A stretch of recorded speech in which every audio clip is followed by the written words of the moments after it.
messieurs les responsables des cellules de communication des institutions partenaires, chers invités, je vous souhaite à mon tour, après donc le directeur de la coopération, je vous souhaite donc la bienvenue à cette première édition de présentation du rapport d'activité de la CENTIF. Donc c'est certes une première édition de présentation du rapport sous ce format, mais ce n'est pas le premier rapport de la CENTIF. Ce n'est pas non plus le premier rapport également publié par la CENTIF.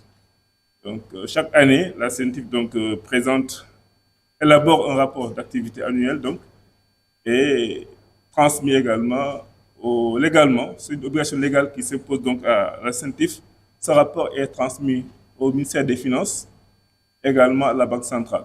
Ça, c'est l'obligation donc, qui s'impose plus ou moins à la CENTIF. Et chaque année, donc, on exerce, ou en tout cas, on fait en sorte de respecter cette obligation de publication du rapport annuel donc, à l'intention du ministère des Finances, également de la Banque centrale. S'ajoute à cette publication également le fait que la CENTIF également publie, ou en tout cas transmet ses rapports aux institutions partenaires, donc, qui sont également dans le dispositif donc, de lutte contre le blanchiment.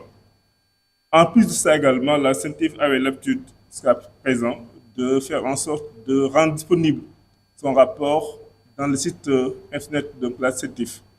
Donc, ce n'est pas une première donc d'élaborer un rapport.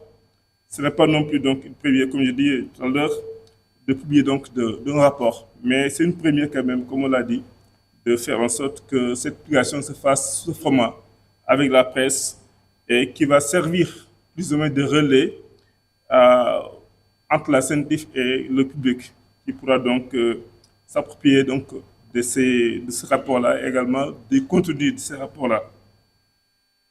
Ça, c'est une première précision donc, que je voulais faire. La deuxième précision également, je pense que c'est important également, c'est que ce rapport-là est différent des rapports d'enquête qui sont transmis régulièrement donc, aux autorités judiciaires. Donc, la CENTIF, dans ses missions donc, légales et réglementaires, élabore et transmet régulièrement au parquet, au pôle judiciaire financier, des rapports d'activité, des rapports d'enquête qui, plus ou moins, donc, concernent des personnes physiques et des personnes morales. Donc, ces rapports-là, voilà, en principe, on en a une quarantaine par année. L'année dernière, en 2024, l'année d'avant, donc, on avait fait 46 rapports. Cette année, ou 2025, vous aurez l'occasion d'avoir ça, d'avoir le nombre de rapports. En 2025, on a transmis 37 rapports. Donc, en moyenne, une quarantaine de rapports donc, est transmise donc, au pôle judiciaire financier. Donc, ces rapports qui sont confidentiels, qu'on ne pourrait pas donc, étaler ici, sont transmis régulièrement et donc sont différents de ce rapport-là qu'on va vous présenter aujourd'hui. Donc, ces deux précisions, en fait, importantes donc, de pouvoir donc, les faire à l'entame de mes propos. En tout cas, je vous dire encore que votre présence est la preuve de l'intérêt grandissant des médias pour des questions de gouvernance financière, pour des questions de transparence et de lutte contre la criminalité financière et économique. Cet intérêt reflète l'évolution de la perception des enjeux liés au blanchiment de capitaux et au financement du terrorisme. Des problématiques qui ne relèvent plus exclusivement des autorités d'enquête et de poursuites pénales. Nous comprenons tous que de telles problématiques affectent la stabilité économique, la sécurité nationale ainsi que la crédibilité internationale des États. Dans ce contexte, les médias sénégalais ont un rôle important à jouer, tant dans l'information que dans la sensibilisation et la promotion d'une culture de responsabilité et de vigilance. Mesdames et messieurs, la lutte contre le blanchiment de capitaux et le financement du terrorisme ne peut plus être appréhendée comme une question purement technique ou sectorielle. Elle est désormais devenue un enjeu de souveraineté, de résilience et de préservation de l'intégrité de nos économies. En 2025, la CENTIF et les autres acteurs du dispositif national ont atteint une étape importante, celle de consolidation opérationnelle et de projection stratégique. En effet, comme l'a rappelé donc le directeur de la coopération, après le retrait du Sénégal dans cette crise du CAFI en octobre 2024, l'enjeu n'était plus seulement de remédier aux lacunes identifiées. Il fallait désormais, premièrement, préserver les acquis, deuxièmement, renforcer durablement l'efficacité du dispositif national et troisièmement, préparer avec méthode et rigueur la troisième évaluation mutuelle du Sénégal après celle de 2007 et 10 ans après celle de 2017. Le rapport que nous vous présentons aujourd'hui s'inscrit précisément dans ce contexte. Ce document fait l'exposé et le bilan des principales activités de la CENTIF au cours de l'année 2025. Il met en lumière les tendances observées. On va revenir donc en détail avec le commissaire Mandi Boulay, le directeur des enquêtes de police.